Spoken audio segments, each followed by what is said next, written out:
Scowl voices in the garden. I should investigate. If they were to find somebody...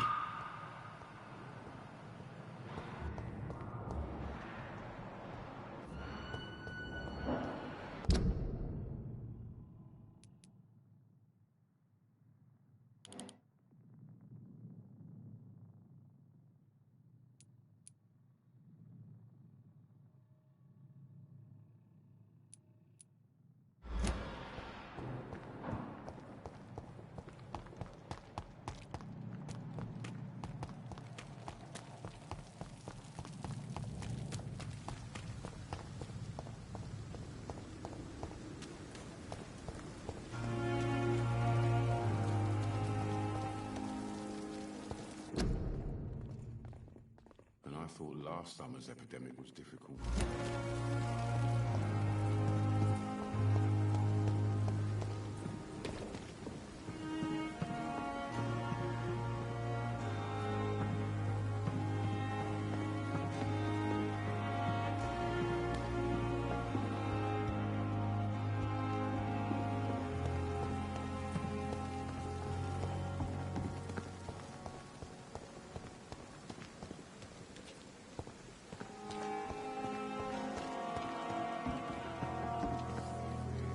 Good evening, sir. So it is true.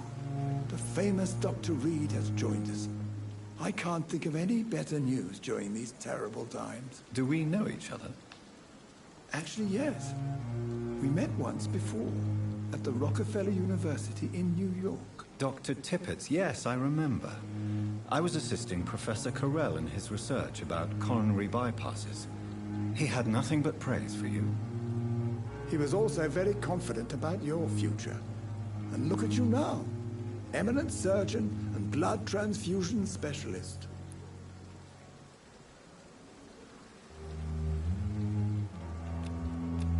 Do you need any medical assistance yourself, Doctor? Come on, don't be ridiculous, dear colleague. What is the Pembroke Hospital situation? And please, speak freely. This hospital is not exactly the best of London. I'm sure you are used to working in a better environment. It's more than enough. In any case, the personnel of a hospital are much more important to me than the building.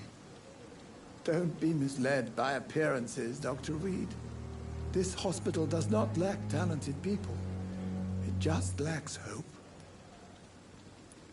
What can you tell me about the staff in the hospital? Some are really good, and others are not so good. But during this troubled period, there is no time for slander. I prefer to focus on the positive character traits. Tell me more about cherished people, then. Nurse Brannigan is a pearl. She is the most worked with. A clever... seem to admire her skills. I'll go even further. If she was a man, she would be a damn fine practitioner. Any opinion about the management? I don't always agree with Dr. Swansea's reserve, but I must admit he does all he can to keep this facility running during this crisis. Ah, yes, the burden of command. I was fed up with this concept while serving as a medical officer. Don't get me wrong. Swansea's a good administrator. I just wish he would get out of his office now and again.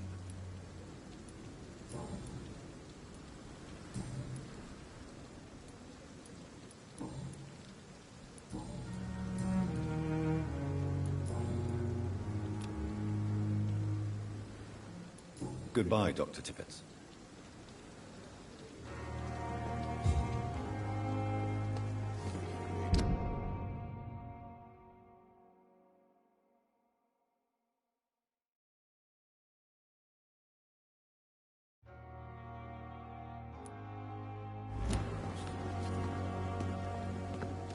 Dr. Swansea is right.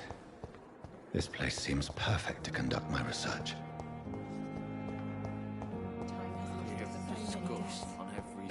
Continues my own life. The daily routine.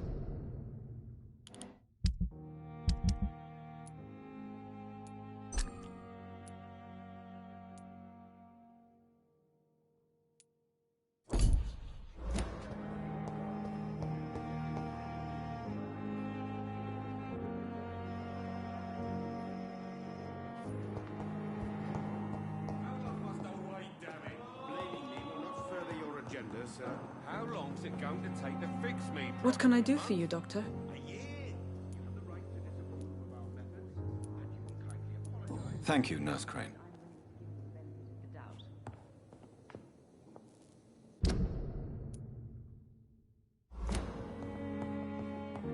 I'm all right. Don't waste your time with me.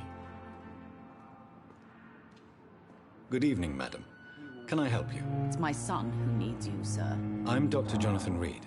How can I help your son? I'm Beatrice Goswick, mother of Mortimer Goswick.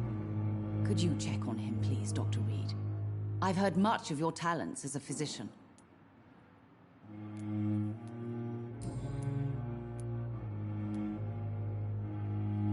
What do you think of your reception here? Any complaints? I have had the uttermost reservations about this hospital since we arrived. But we had no other choice, considering the state of emergency. Is there something in particular that's bothering you? Some of the staff were not especially welcoming. I suspect they're not accustomed to dealing with patients of such social standing. Tell me more about your arrival at the Pembroke Hospital. What gave you such a bad first impression? The ambulance driver was quite rude, for a start. And that nurse, Miss Hawkins, seems to have quite a dubious attitude. What do you mean? She managed to secure a bed for my son despite the epidemic. It was a relief, but it wasn't cheap.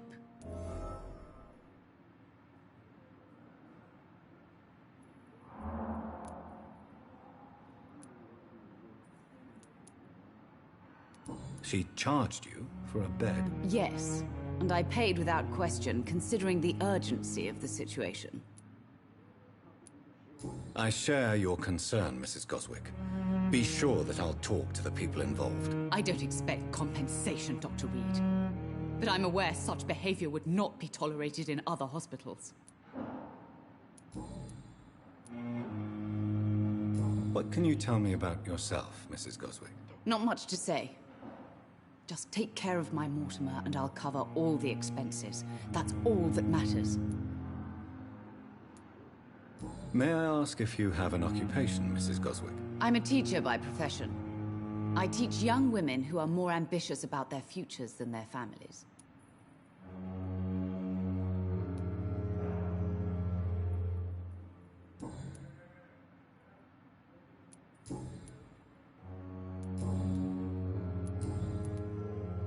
Goodbye, Mrs. Goswick. Good evening. I'm Dr. Reed. Can I help at all? No, Really? Why are you here, then? I don't want to talk. My throat hurts too much. I suppose that this pain is the reason you're here. Is someone taking care of you? Yes. And no. Could you at least tell me your name, sir? Mortimer. Mortimer Goswick.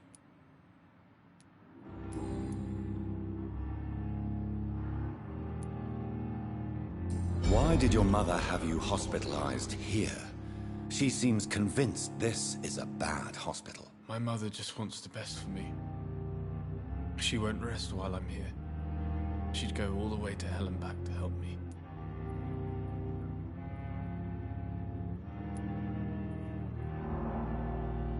Do you need any help? I'm afraid I may, sir. I don't mean to be a burden.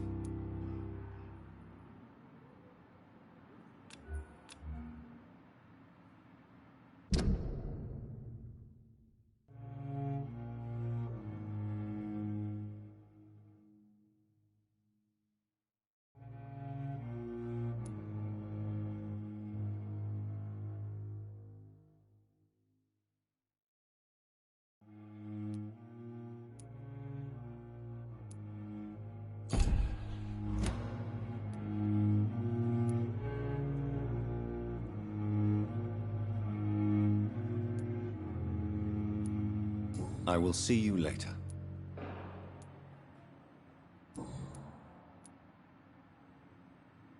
How painful is your throat, Mr. Goswick? So painful I'd rather not talk at all, Doctor.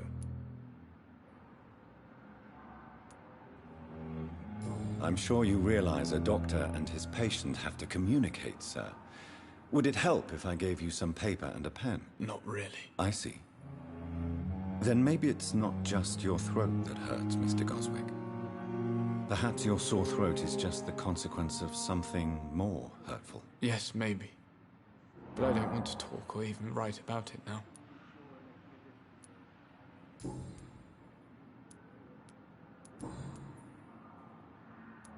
Tell me about yourself, Mr. Goswick. I don't want to talk, Doctor. I have to go now, sir. But don't hesitate to contact me if you need any help. Good evening, sir. Doctor.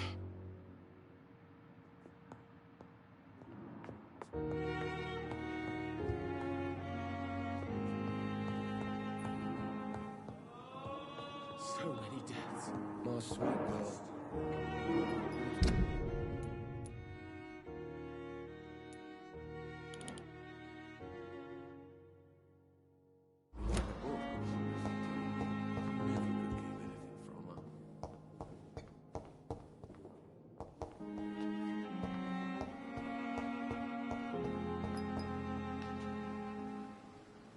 Good evening, sir. I'm Dr. Reed.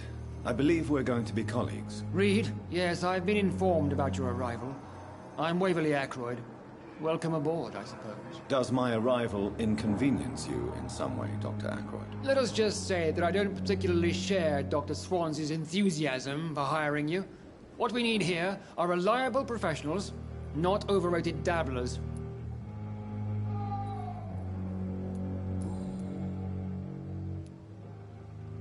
If you have a problem with me, Dr. Ackroyd, please feel free to tell me. Dr. Swansea has imposed your presence on this hospital without asking anyone's advice. The benefit of his position. But I don't agree with it. I know we've never met before, but I believe this hospital could use all the help it can get. You will agree with that, I'm sure. Oh, but I have heard about you, Dr. Reed. Of course, you can't say the same about me, since I have not wasted my time courting the press.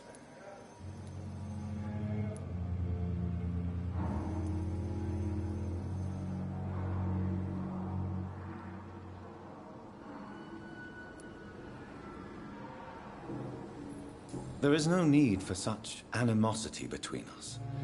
Don't you think the epidemic is already enough to deal with? That is one point we could agree on. And that is precisely why I want to be sure that you will be of help to this hospital, instead of a burden. Since your tenure in this hospital is longer than mine, perhaps you can tell me more about this place. Let's just say I'm tired of the carelessness around me. I have always respected the skills of Dr. Swansea, but over time his enthusiasm has become displaced. Carelessness? Exactly what are you talking about? We're here to save lives. The people who trust us are not volunteering for experimentation. They're here to be healed. I don't intend to run any radical experiments, Doctor.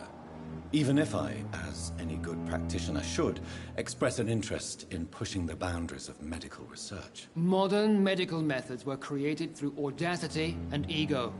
But there are rules in our line of work, and they're here to protect our patients.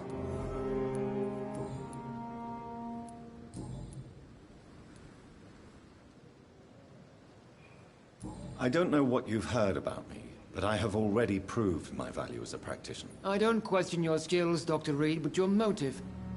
Is it money, fame, or are you truly dedicated? And what exactly is that supposed to mean? I served in the war just like you.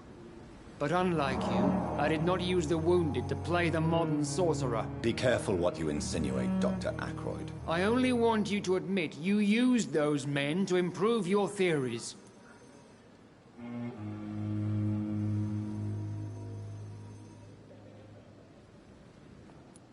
This is ridiculous. My blood transfusion technique saved many lives, and you know it. You see? That is exactly what I hate about people like you. You avoid this kind of accusation instead of facing reality. It seems you have bad memories of your military service. I refuse to see this industrial slaughter as scientific progress. War only reveals the worst in men. We can at least agree on something, Dr. Ackroyd.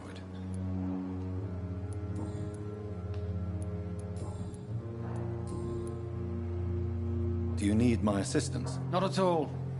I'm sure that you are used to gaining people's trust with your impressive skills. Well, it will not be the case with me. Thank you for your time. We'll talk later.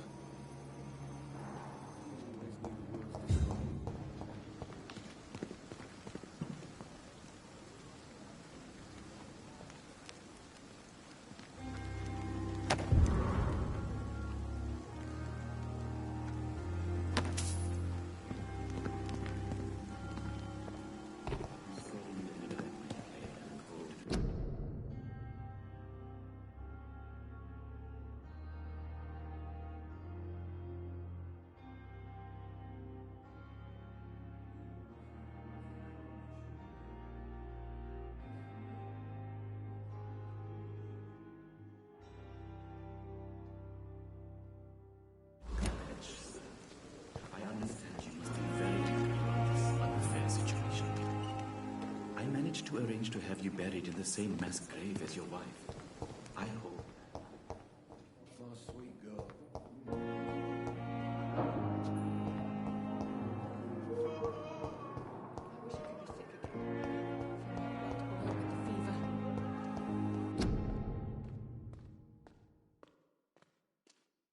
Fear and disgust on every street corner.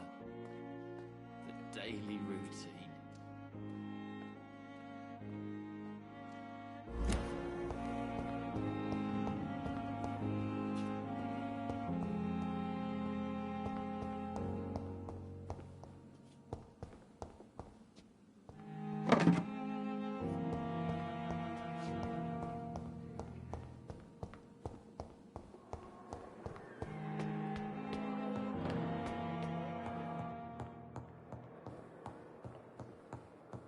Not now!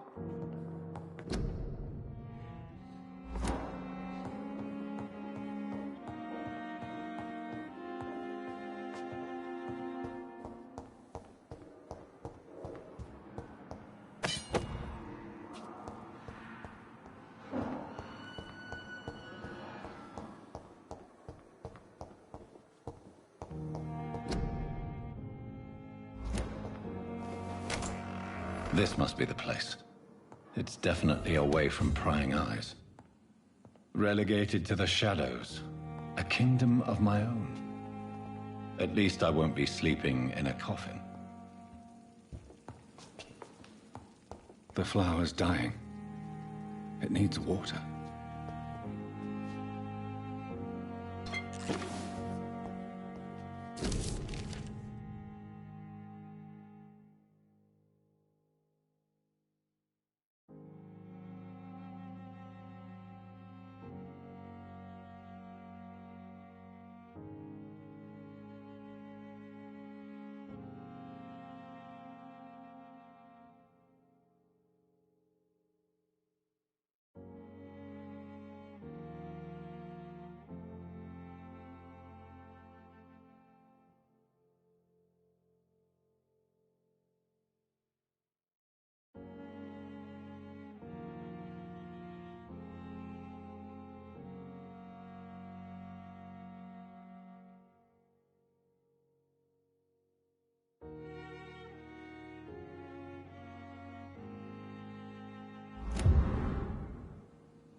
William Bishop's blood is much more unstable than human blood and shows extensive mutation.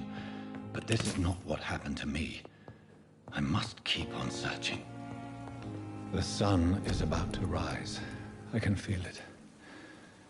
I'll continue tomorrow night. I have so much time now.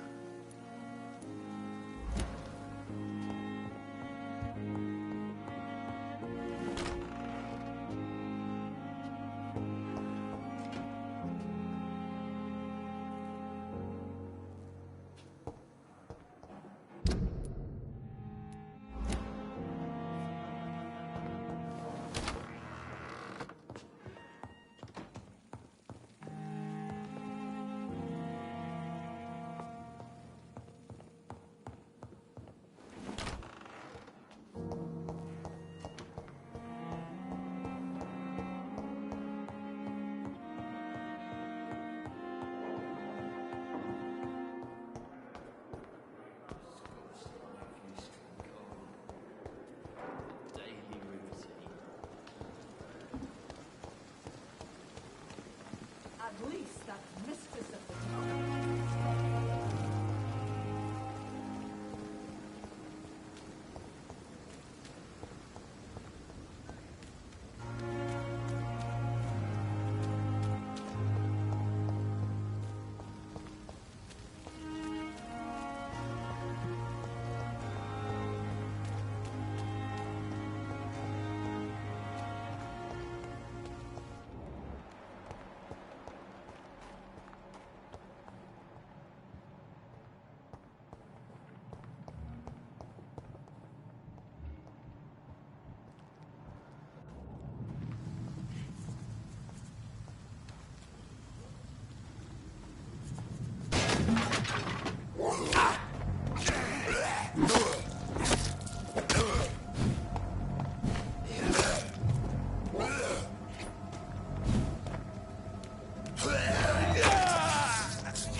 Good evening, Milton. Good evening, Doctor. Still trying to save lives? I have some good news, Milton. What? The epidemic's over? I retrieved your wallet, with all the money, and a certain picture. Well, yeah, Pippa Hawkins is my girl. So what? Is it the difference of skin colour that bothers you? Not at all, Milton. Good. Please. Take this money anyway, to remind you to keep your mouth shut. Not everybody is as broad-minded as you, Dr. Reed.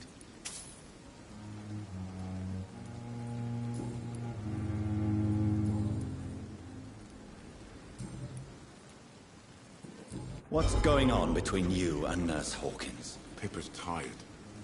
Tired of all this shit. Tired of all those corpses piling up. She's as depressed as I am.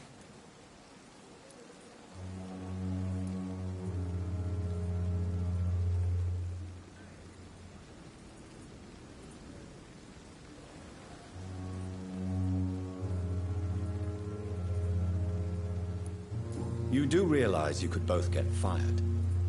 Hospital staff are not meant to have intimate relationships with one another. Come on, Dr. Reed.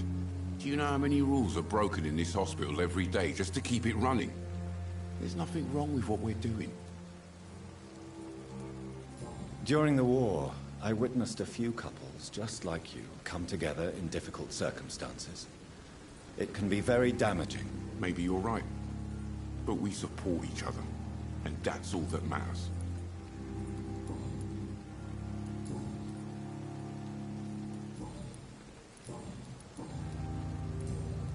Goodbye, Milton.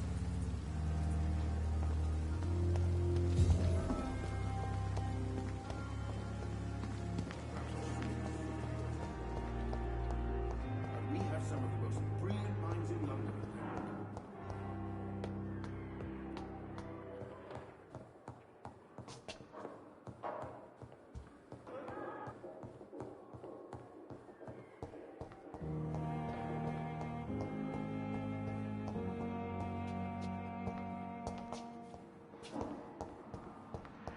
It's locked, all right.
If I'm to stay here until my research is complete, I'd better learn to hide my true nature from the mortals. But what about my thirst for blood? Hurry now, Doctor. It's freezing here. Yes, Nurse Crane? How can I help you? I'm so sorry. I know Dr. Swansea wanted you to rest, but we have somewhat of a crisis. A crisis, you say?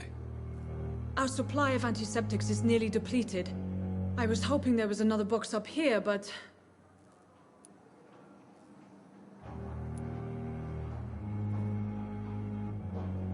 Nurse, this room is off limits, and I'd prefer to keep it that way.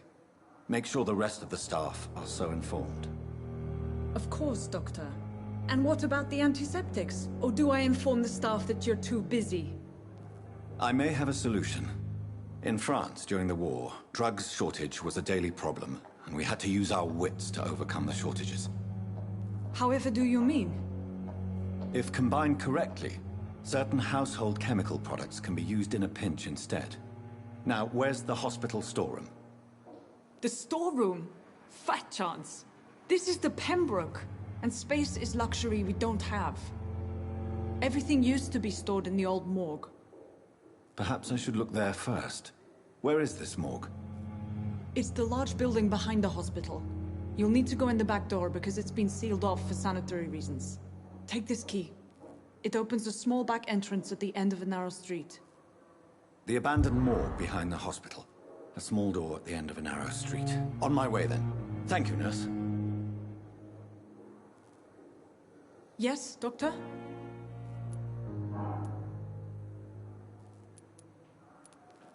Exactly how bad is the supply situation here at Pembroke? It really depends. Dr. Swansea deftly works his society contacts for monies. But with the quarantine, well, we're in God's hands.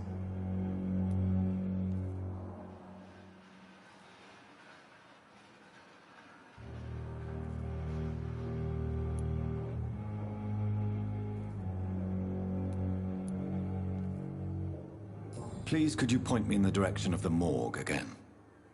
It's the large boarded-up building behind the hospital. You can't miss it. The key I gave you will open the small back door to it.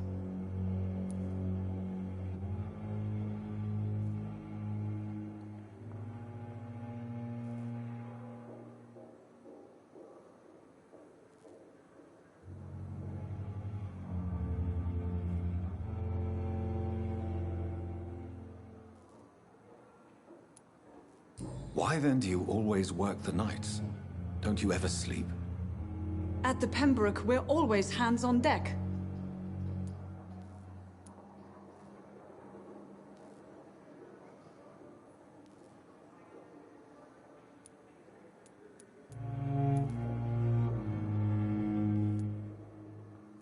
Lack of sleep and the medical profession always ends in disaster.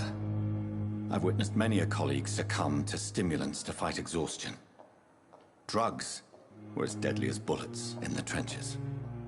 London's trenches start here at Pembroke Hospital. We are on the front line, make no mistake. Your dedication to the Pembroke does you credit, Nurse Crane, but when do you sleep?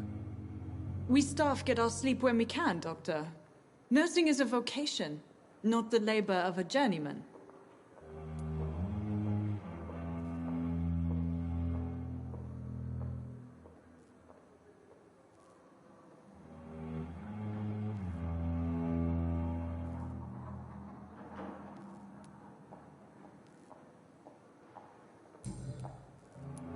That's all for now, Nurse Crane, thank you.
Further your agenda, sir.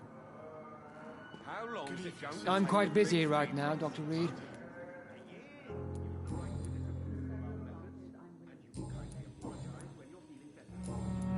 Thank you for your time. We'll talk later. Good evening, Doctor. I believe we're going to be working together. Dr. Reed. Dr. Swansea informed us of your arrival, but I could not dare to believe we'd have such good fortune. Such an honor, sir. Thank you. And you are? I am Thoreau Strickland, Dr. Thoreau Strickland. I'm a great admirer of your work, Dr. Reed.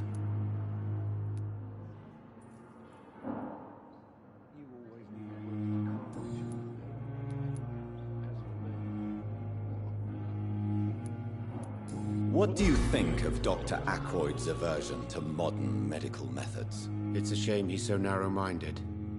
Dr. Swansea taught me that science is about exploring uncharted territory. I'm convinced that's true. With the influenza and all that's going on, you should put your differences aside, don't you think? Why is it so difficult to work together? I believe that if Dr. Ackroyd had been the one to discover the transfusion process, he would be the first to recommend its use. So you believe it's just a question of jealousy and pride? Dr. Ackroyd is as proud as he is blinded by his obsolete concept of medical science.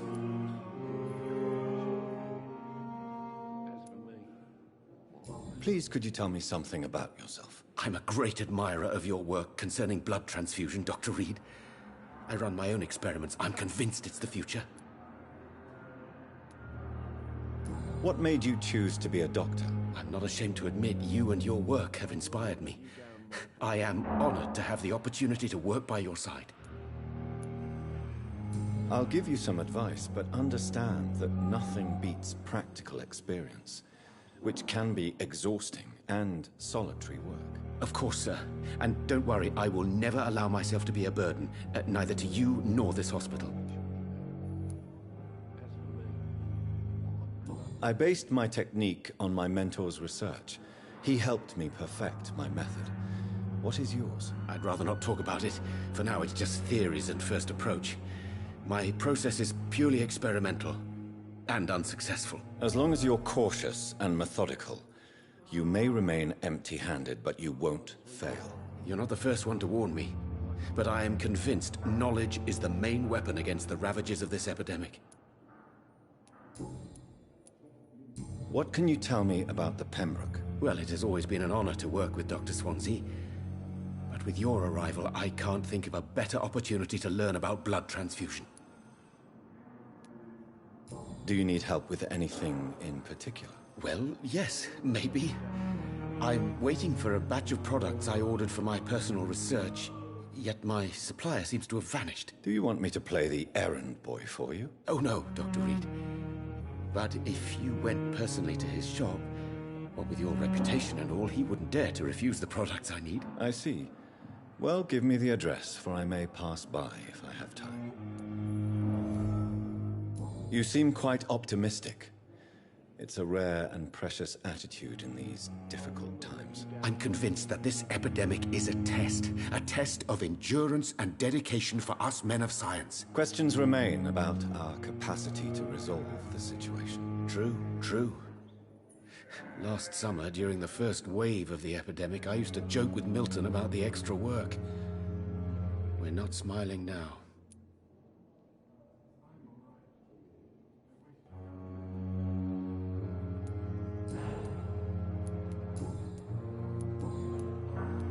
Tell me more about your willingness to experiment with new medical techniques. Harvey Fiddick is a patient suffering from a severe injury that could cripple him if not treated correctly. I'm convinced your blood transfusion technique could help him. What is it you really want? To save him? Or to prove your point? Fair question.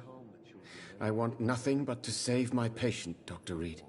Especially since I know Mr. Fiddick's story. This personal involvement could also appear to be a lack of impartiality. You must know that a good surgeon must remain neutral. I agree. But that does not excuse Dr. Ackroyd's behavior, a man who did not even take time to converse with his patient. Do you think keeping his distance was a mistake? All I know is that I'm taking care of human beings with desires, hopes, and fears. Not some biological machine comprised of blood, bones, and flesh. Tell me Mr. Fiddick's story. Our first diagnosis was compromised because Mr. Fiddick lied to us about the real origin of his injury. He first claimed it was an accident. But why would he hide such crucial information from us? Because he is a proud father, ashamed of putting his children at risk because of his own negligence.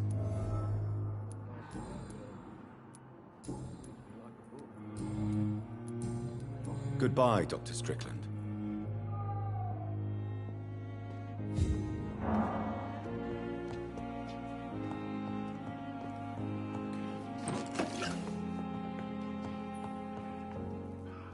Good evening, sir. I'm Dr. Reed. May I help you? I don't know if a third opinion is needed. Your colleagues are already arguing about my condition. I see. Would you mind telling me more about your situation? I'm Harvey Fiddick. All I want is to get me bloody arm fixed properly.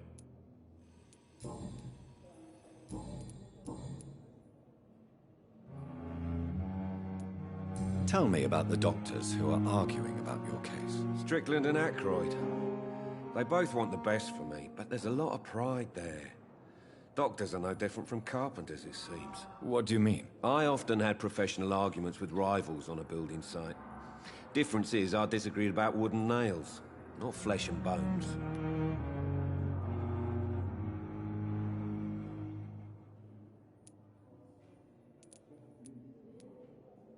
Are you satisfied with your treatment here? Well, it's clear that I've chosen a bad time to be injured. Forgive my bluntness, but you seem overwhelmed by cases of the flu. I won't lie to you about it. I'm afraid we are. Are you sure you don't want to operate yourself, Dr. Reed? I have the feeling you're very capable. And your colleagues seem to think so too. In other circumstances, you would be right. But for now, I don't think I can take on the responsibility. My apologies. Tell me about yourself, Mr. Fiddick. I'm just a regular guy waiting to get his arm fixed, so I can return to work and to my family. I was more curious about what you were doing before being hospitalized. I'm a carpenter, and a good one too. But that means I need both arms to feed my family, Dr. Reed.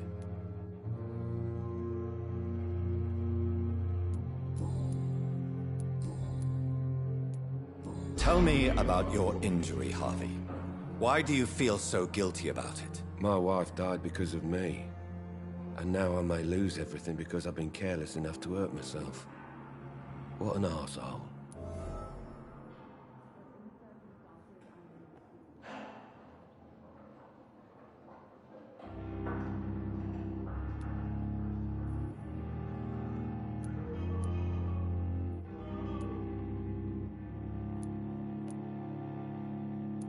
How could your job be responsible for your wife's death?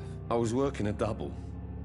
She went out to bring me a hot meal and got caught in a German bomb raid. You can't hold yourself responsible for your injury, Mr. Fiddick. Unless you tried to hurt yourself. Of course I didn't hurt myself. But I can't work until my arm is fixed. My children need to eat, Doctor.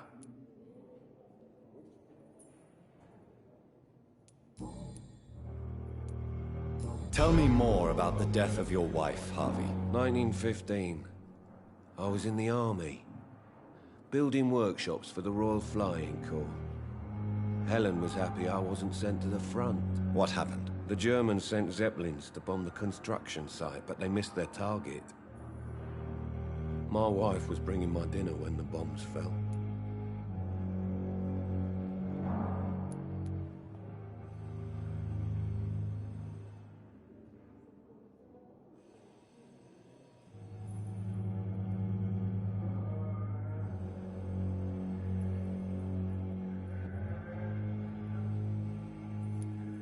How are your children after losing their mother? They were smaller then.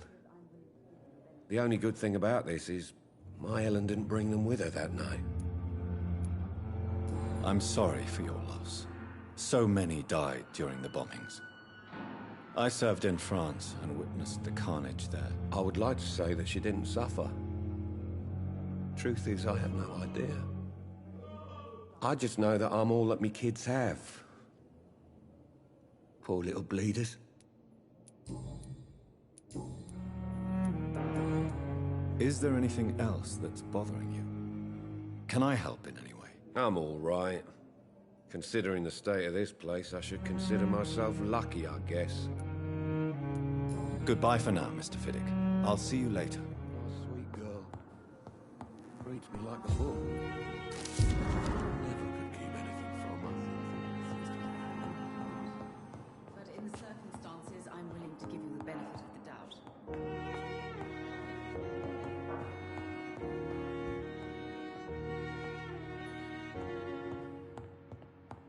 Good evening, sir. Doctor. Good evening, Doctor. How is my son doing? What can you tell me about yourself, Mrs. Goswick? Not much to say. Just take care of my Mortimer and I'll cover all the expenses. That's all that matters.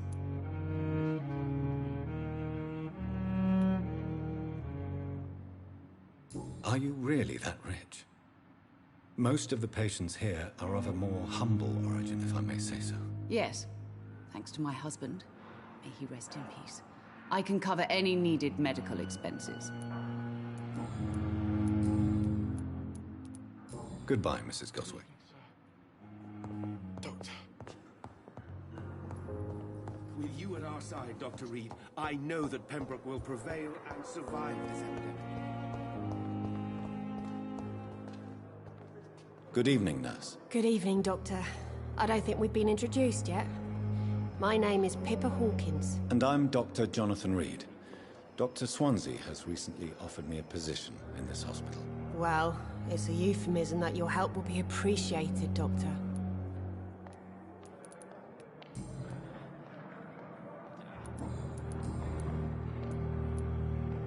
How would you describe the situation at the Pembroke Hospital? It's serious. The flu is wreaking havoc amongst the staff and patients. We are running out of everything. Nurse Hawkins, the Spanish flu won't last forever. Even the Black Plague didn't kill everyone. I wish I could believe you. But what if this epidemic was worse? What if in the end, nobody was spared? You must get a hold of yourself, nurse. Sorry, I'm exhausted. No one has any idea when this epidemic will be over.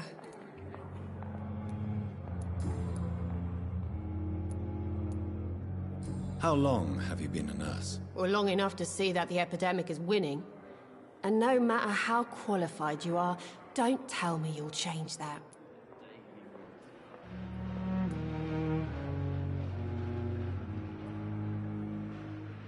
You're right. When dealing with such a terrible disease, one must remain humble. But that doesn't mean we shouldn't try our best. Sorry, Doctor. I don't want to sound bitter, but I'm just too tired to give a pep talk like Nurse Brannigan.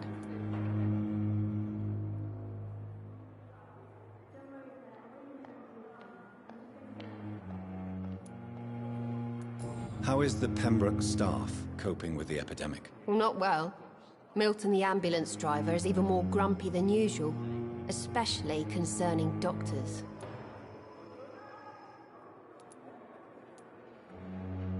Why does Milton dislike doctors? I don't know. Just ask him. But be warned, Milton is not the chatty type. Why is Milton grumpy on a daily basis? Is it just an act? Milton's not the kind of man who's bothered about a bad reputation, whether he deserved it or not.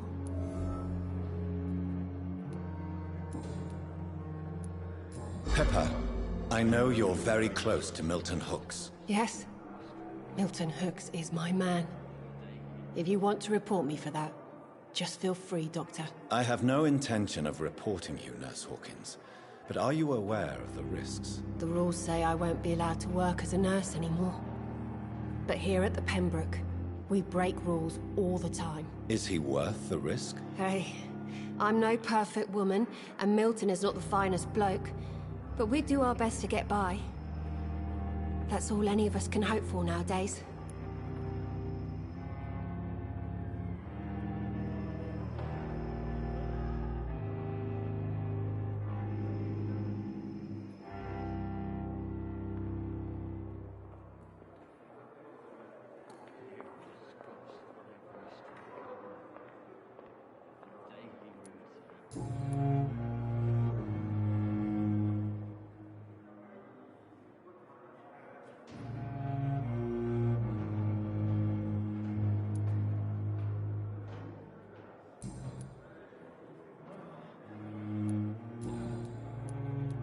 Goodbye, Nurse Hawkins. See you again.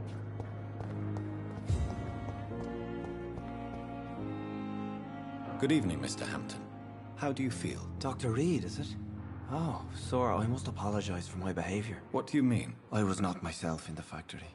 Fear and exhaustion made me say awful things to you, I'm afraid. You remained perfectly nice and polite. A little delirious, perhaps. But who wouldn't be after enduring an abduction? Thank you, Doctor. That's a relief. Now all I need to do is rest and return to my flock.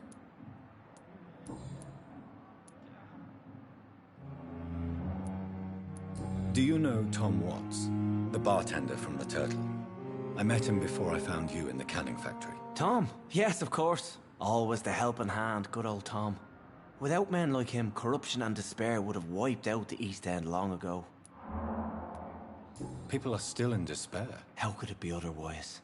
The authorities have left us all to rot in this contagious nightmare. No drugs, no advice, nothing. It's a damn shame. Who should I avoid in this part of town, then? Any particularly evil figures? Not really. Most men and women are just doing their best. And it's not my habit to speak ill of people I know, Doctor. How did you end up in William Bishop's den? I had received alarming news about his recent behavior. I went to his place and he refused to let me go. Why did he abduct you? William was an alcoholic. His addiction suddenly changed to blood. I don't know why. Just like a patient I met here. This Miss Hawcroft. You dared to enter this awful place alone. Hero, Mr. Hampton. Was a man trying to help his friends, Dr. Reed. William Bishop was searching for light. What is the general situation in the East End? The situation has always been tough, with a lot of tensions between the gangs and the Dockers trade union. The Wet Boot Boys are very nervous since they lost their leader. Who leads the gang now? Since Clay Cox went missing, it's his wife Edwina who runs the show, with the assistance of her minion, Booth Digby. Has the gang been threatening you? Ah, no. I've had this nickname for so long, you know, the sad saint of the East End. No one dares to bug a saint, not even criminals.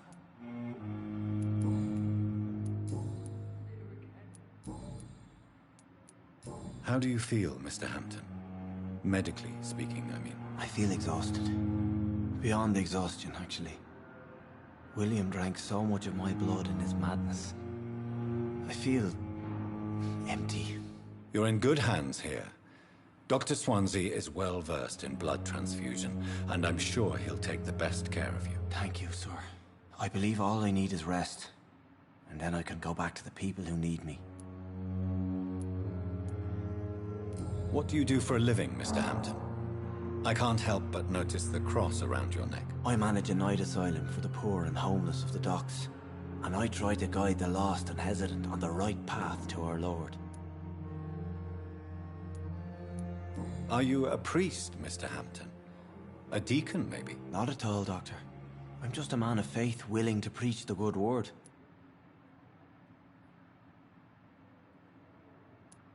Why didn't you use your cross against William Bishop?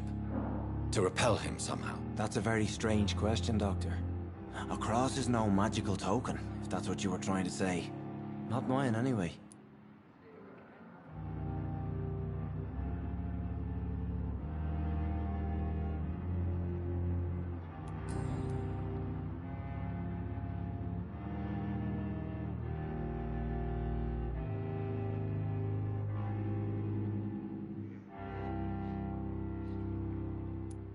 Have you made friends since you arrived? Not really, but I recognize Miss Harriet Jones. I knew her when she lived by the docks. That poor woman had such a miserable life. You never came to see her here at Pembroke? Receiving visits when sick can be an important part of the healing process, you know. We're not just bodies. You're preaching to the converted now, Doctor. To be truly honest, I thought she was dead. She left the docks many months ago. Goodbye, Mr. Hampton. We'll talk again later. Damn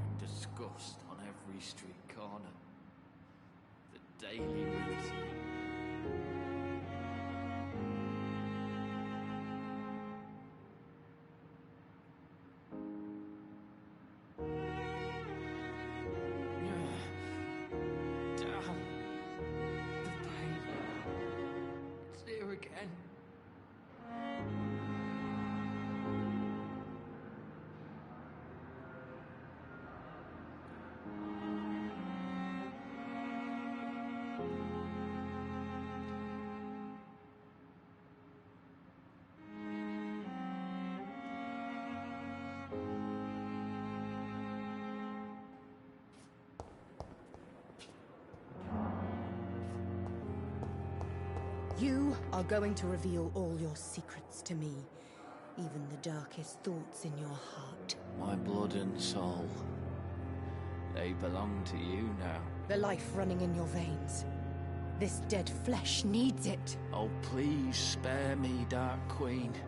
Spare your obedient slave.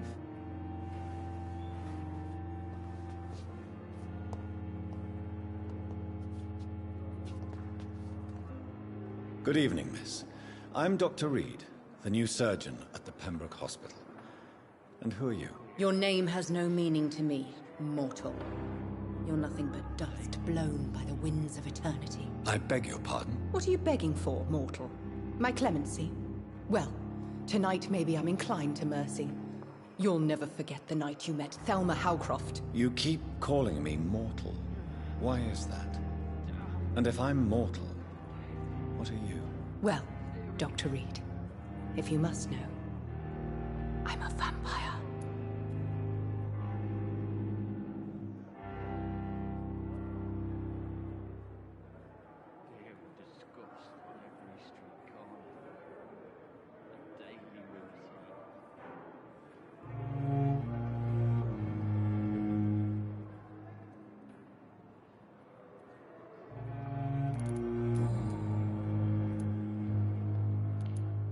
And why do you believe you're a vampire? I don't need to believe anything. It is what I am. It is what I feel within this hollow shell of flesh.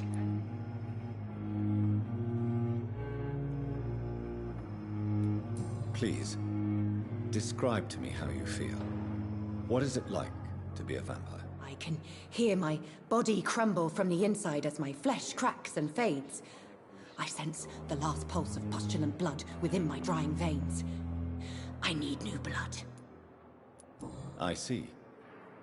Have you ever heard of Cotard's syndrome, Miss Howcroft? Never. It's a mental illness discovered by a French neurologist named Jules Cotard. The affected patients are delusional. They believe that they are putrefying, that they are dead, a ghost or a ghoul, or in your case, a vampire. Delusional, you say? Oh, sad and petty mortal. You can't even begin to understand the concept of immortality. And you think it is I who am delusional.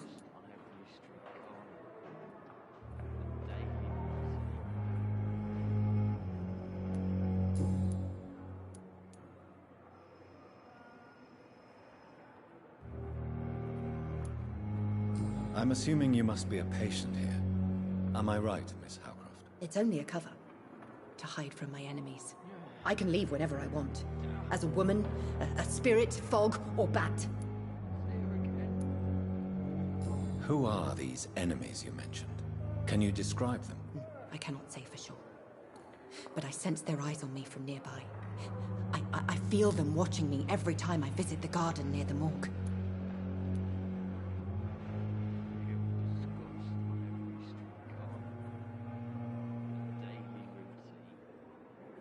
The staff here are not your enemy.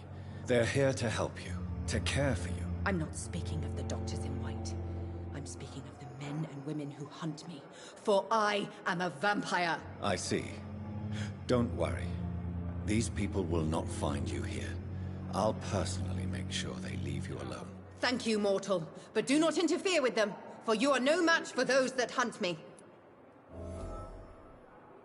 Do you require my services, Miss Howcroft? I have no need for your medicine, Dr. Reed. Blood is the only drug I need. Who are you really, Miss Howcroft? I mean, apart from being a vampire. Is that not enough for you, puny mortal? What do you require? Proof of my powers? I'm curious to know who you were before becoming a vampire. No, it was such a long time ago, I don't remember. Centuries of unholy life can have strange effects on one's minds, you see?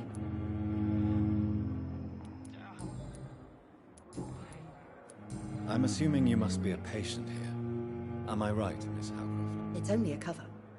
To hide from my enemies. I can leave whenever I want. As a woman, a spirit, fog, or bat.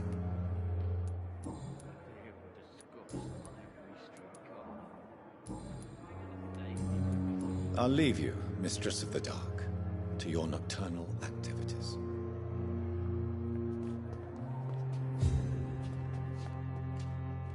Good evening, sir. Can I help you? Unless you're here to fix my face. No. I don't think you can help me. I'm Dr. Reed. I've recently taken the position of head surgeon here. War injuries, am I right? You guessed right, Doctor. German shell took my pretty little mug right off. But they still call me Thomas Elwood.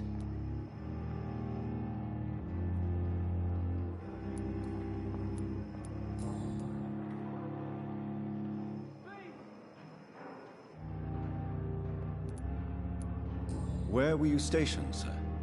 Did you serve for long? I really don't want to talk about all this shit. No offense. I was pushing too much. I served in France myself. I just wanted to know what happened to you. You were an officer, weren't you? Then I doubt we fought the same war, sir. No offense. How close are you to Miss Horcroft? Are you aware that she thinks she is a vampire? To wait for her next nibble is the best reason to stay here. Every time she approaches my bed, she treats me like something tasty. A normal person. Aren't you afraid? She may hurt you if the game goes too far. She's quite harmless, I can assure you. Her head's broken inside is all. Her arm busted on the outside. But she's still beautiful. Living proof that there's hope for me. So do you let her bite you? You know that's not sanitary. And why not? She's only supping a few drops of me blood. And the pain, it's real for once. She could decide to bite less willing patients. Then it's another good reason for me to stay here, Doctor. You do realize she's mentally disturbed. It's called the Cotard syndrome. She truly believes she's a vampire. In her madness, she never refers to my scars. And frankly, if I could, I'd join her world. It seems much more fun than the real one.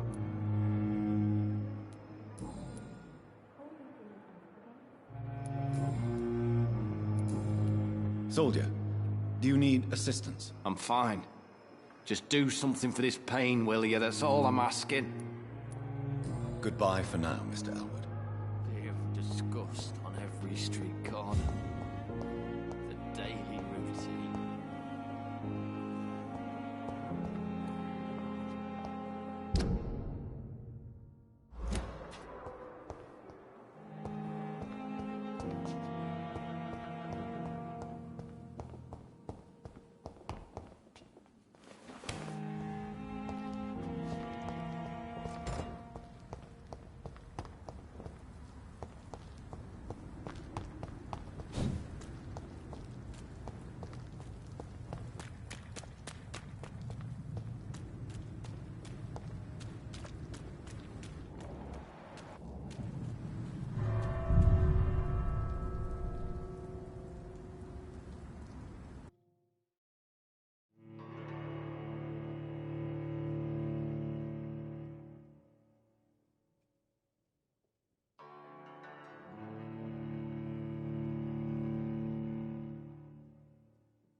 balls of Mars, fortifiers.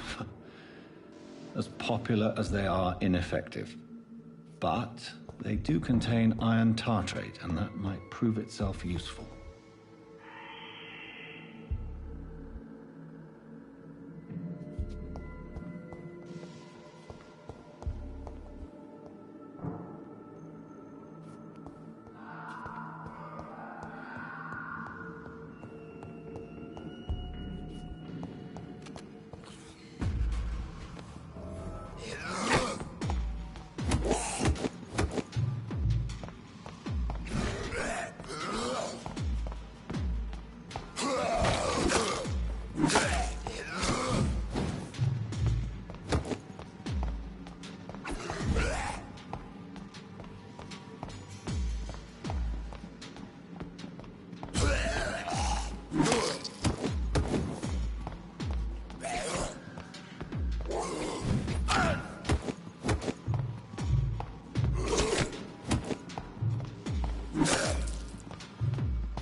Behavior is similar to the infected William Bishop.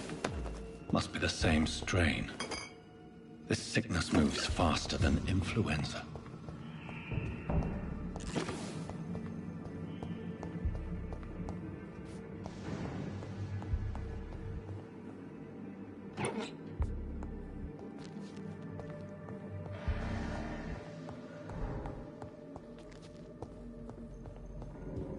This key will surely grant me access to the basement.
These scowls feed from corpses and the husks of animals. They're not after blood.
Mr. Connor's injuries don't match the report.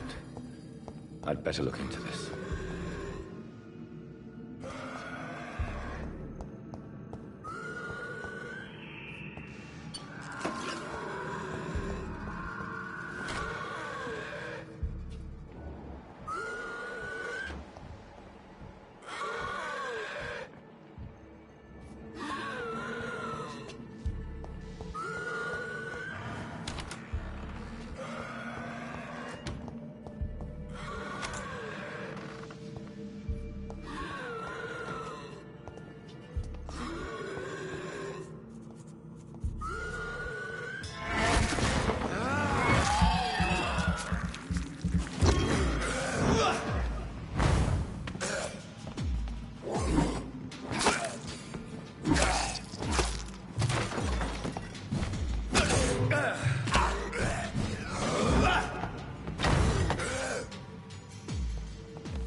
Scowls can be so ferocious.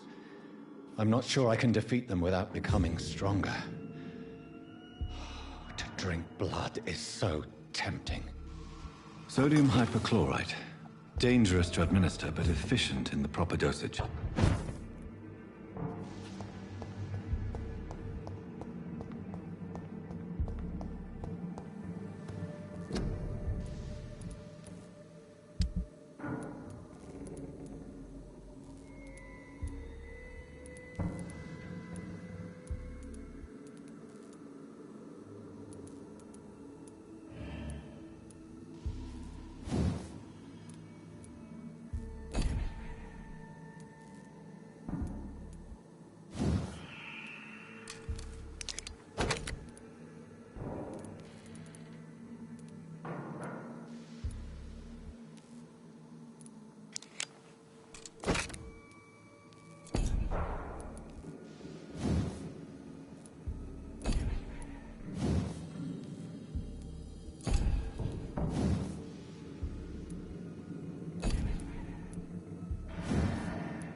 times in London.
Knew the words to calm the children, Helen. Finally, you've returned, Doctor. Did you find anything of value? Yes, nurse. You've worked your first miracle, Doctor. Now, this patient here needs immediate treatment. Duty calls. When the storm has passed, I'll show you how to mix the remedy yourself with the same basic ingredients. Many thanks, Doctor. When you've finished, you ought to report to Dr. Swansea in his office. He's been looking for you. Seemed pressing.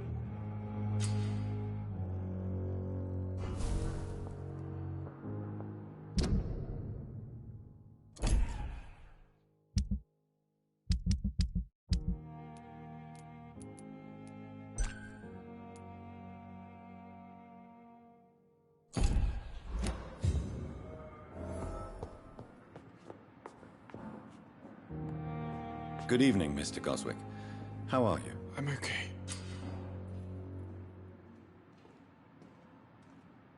Do you need any help? I'm afraid I may, sir. I don't mean to be a burden. You are not a burden, sir. Healing you is my responsibility. And you have my gratitude for that.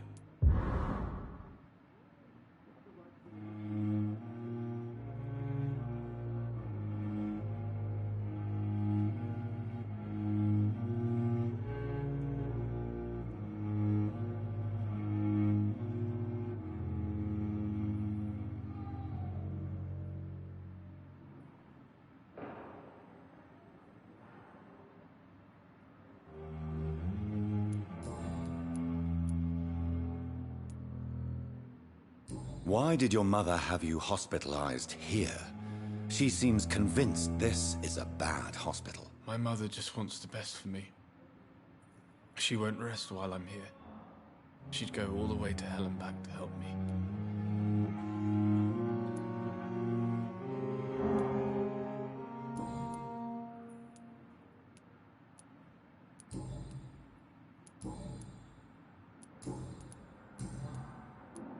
How painful is your throat, Mr. Goswick? So painful I'd rather not talk at all, Doctor. I'll let you get some rest, then. I'm all right. Don't waste your time with me. Good evening, Doctor. How is my son doing?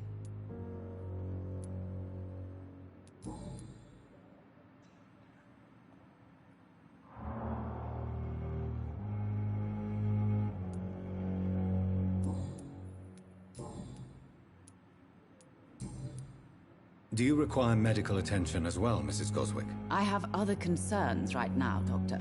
But I'm fine, thank you.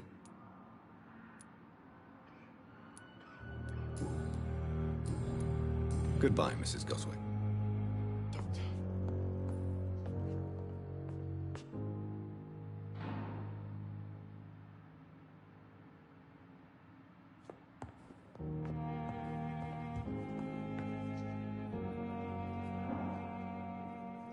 I'm all right. Don't waste your time with me.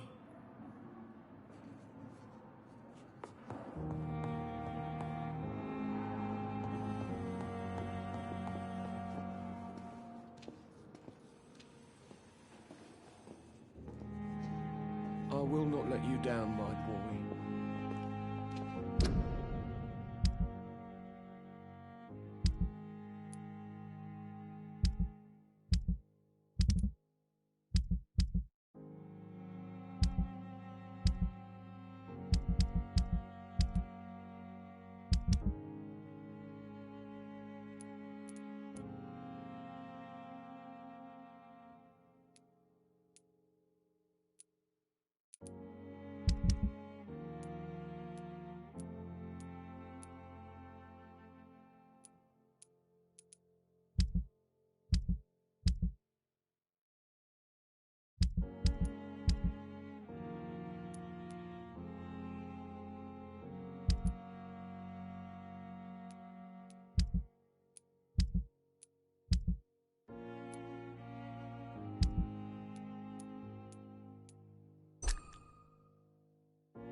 Seems to be falling apart. But in the circumstances, I'm willing to give you the benefit.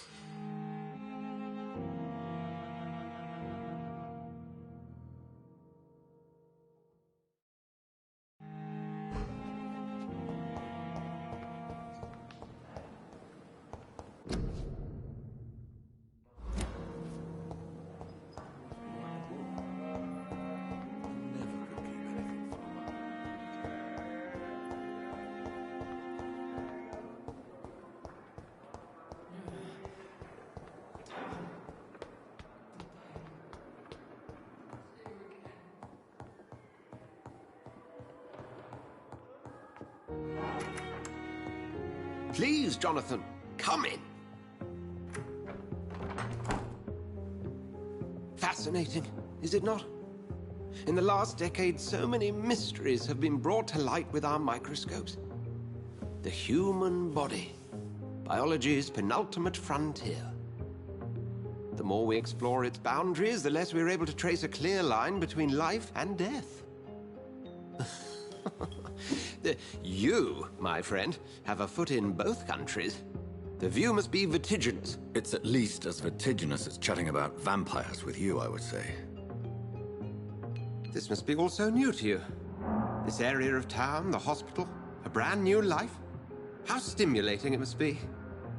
I wish I could share your enthusiasm, Dr. Swansea, but my condition defies scientific categorization. Undead? Unalive? Immortality defies logic. I cannot express my thrill at this serendipitous turn of events. The world's most eminent specialist in blood transfusions, a vampire. One might say a gift from heaven.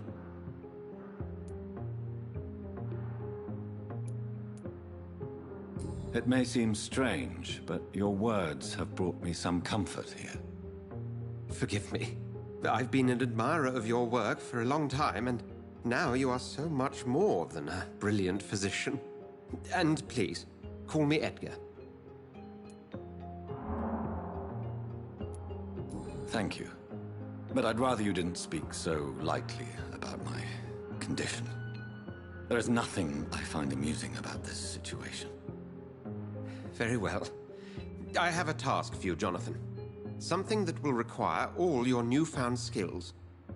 Please, go on.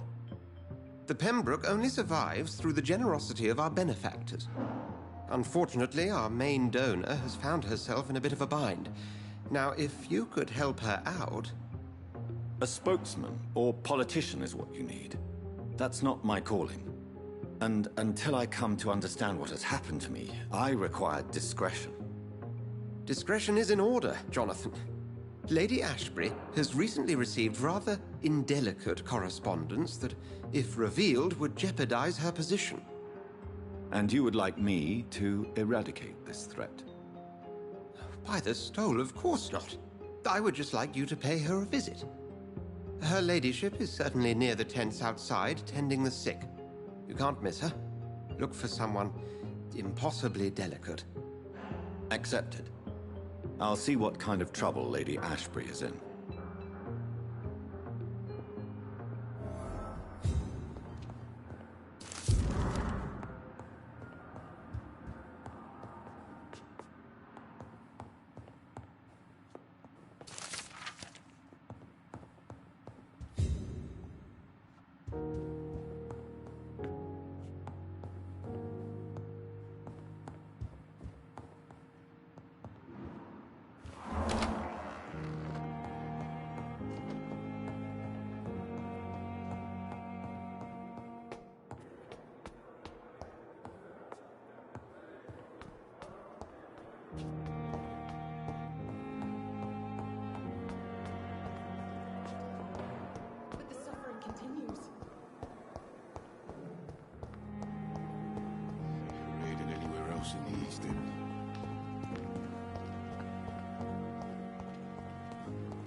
The flu took my dear wife, Emily.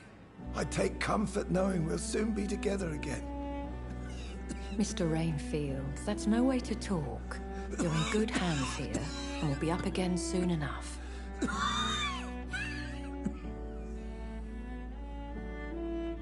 Now do me a kindness and get some sleep. I'll be back round later. Your words are kind, the blessings of an angel. You're the sweet, sweet Lady of Mercy.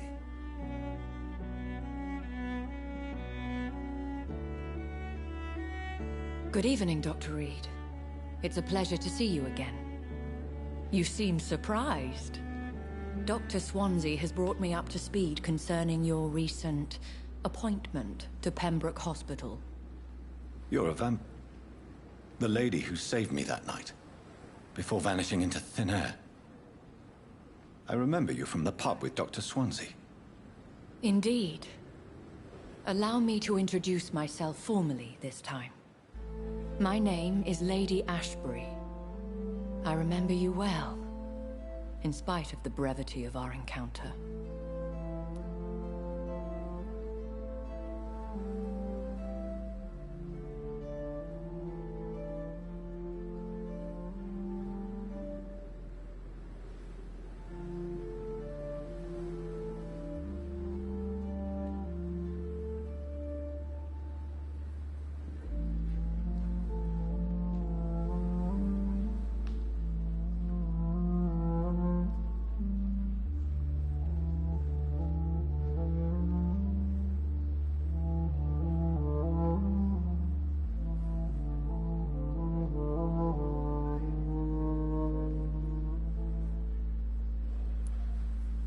Apologies.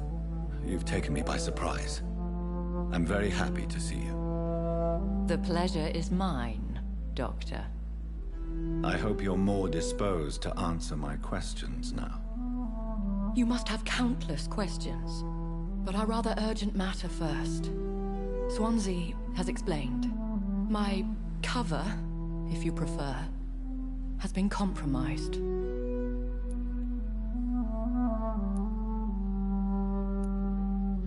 Have any of the patients given you trouble? These poor souls have so little left to live for. I do my best to ease their pain.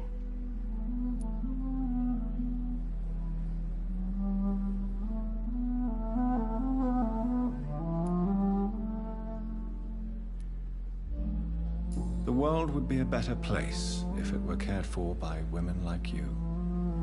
You make me blush. I am simply a necessary evil.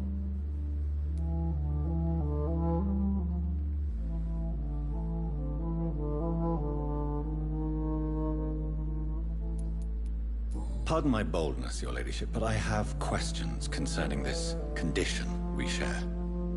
As a newborn, your hunger for answers is rivaled only by your thirst for blood. But the questions need wait. I'm a scientist. My trade is in the deciphering of mysteries, and I need information to feed my mind. I will gladly answer every question you have, but first, prove yourself capable of resolving my predicament without eating the culprit. Dr. Swansea has commissioned me to be your agent in this matter. You could start by explaining what's amiss.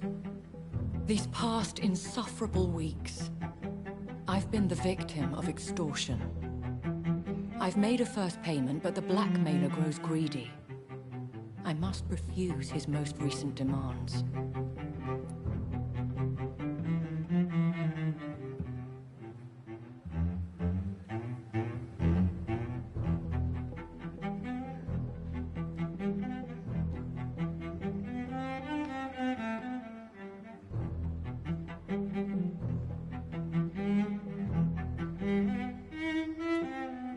What are your expectations? Please be precise. As the newly appointed surgeon of this hospital, you are in an excellent position to ask innocent questions and deftly learn the identity of my blackmailer. Who would be so foolish as to threaten you? A kindred spirit. Even if it were the case, and I highly doubt it, a vampire would have asked for something more valuable than money. My suspicions lean toward a patient or their family.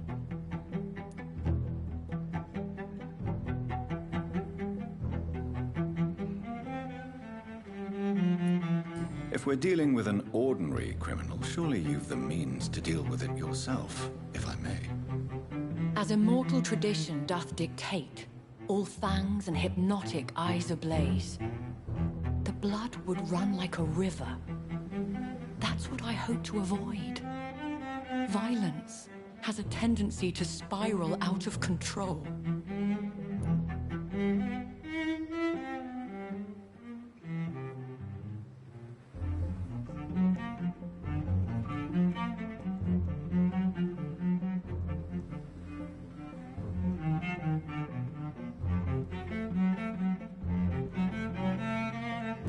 Please continue.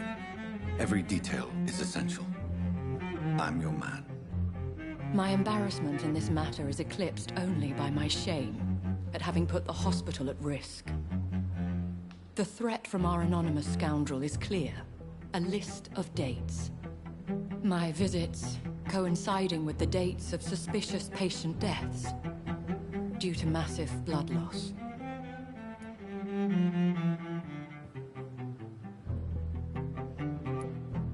Is it true?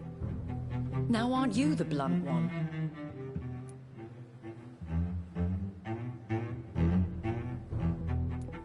We both are afflicted with a thirst for blood, Lady Ashbury. That is our nature. By vocation, we also have reason to visit the hospital. Logic dictates. In all honesty, I'm not simply a patron to the hospital.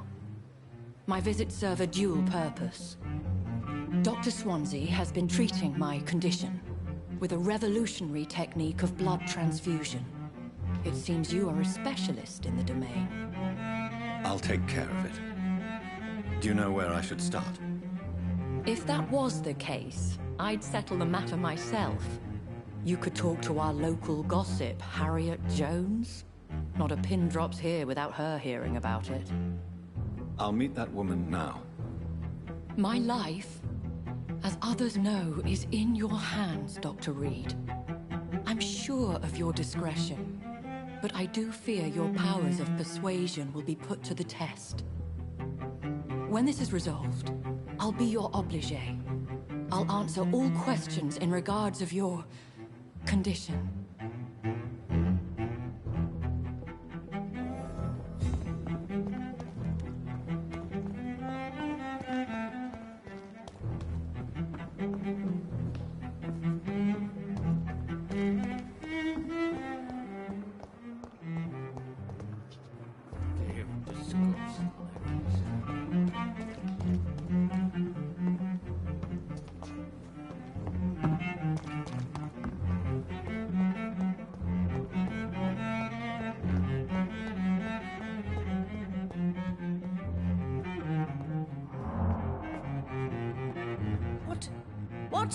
What is this? Who are you? Get out of my room. There's no need for alarm, madam. I'm Dr. Reed, the new surgeon. Preposterous. Dr. Reed, you say? I don't want some bumbling intern. Where's Dr. Swansea?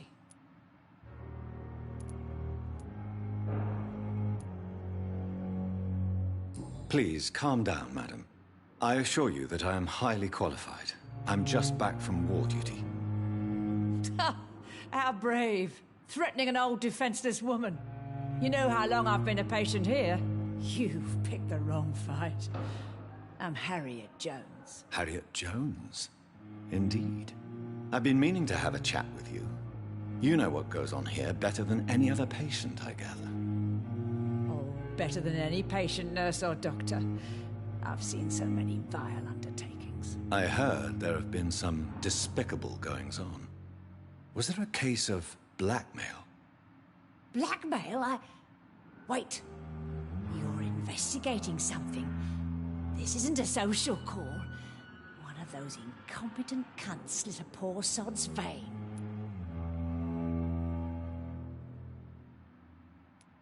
If I didn't know better, Miss Jones, I'd be inclined to say you enjoy this type of idle gossip. God's honest truth, Doctor. It's just the way it is here. Most of these bitches would let you freeze to death before getting you a blanket. You seem to know more about the goings-on here than anyone else. Beware, Miss Jones, in case suspicion should fall on you. That's it. Blame the old and infirm. I see those little bitches' greedy little eyes. Just waiting for me to pop off they are. I assure you, madam, this is not an investigation into a possible medical error. Debauchery, then? Nurses Crane, Hawkins, Brannigans, whores, all of them. They can't keep their legs shut. I've seen them scratching slutty sores. Really? Well, if you have irrefutable proof, I'll not have the staff behaving in such a manner here. This is your business, Doctor, not mine. But I swear one of the nurses is cavorting with some man on hospital hours. Thank you for your time, Miss Jones.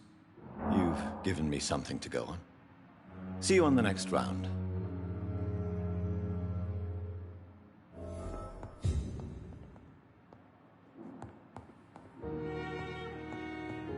The patients and staff might know something. I'll start my investigation with them.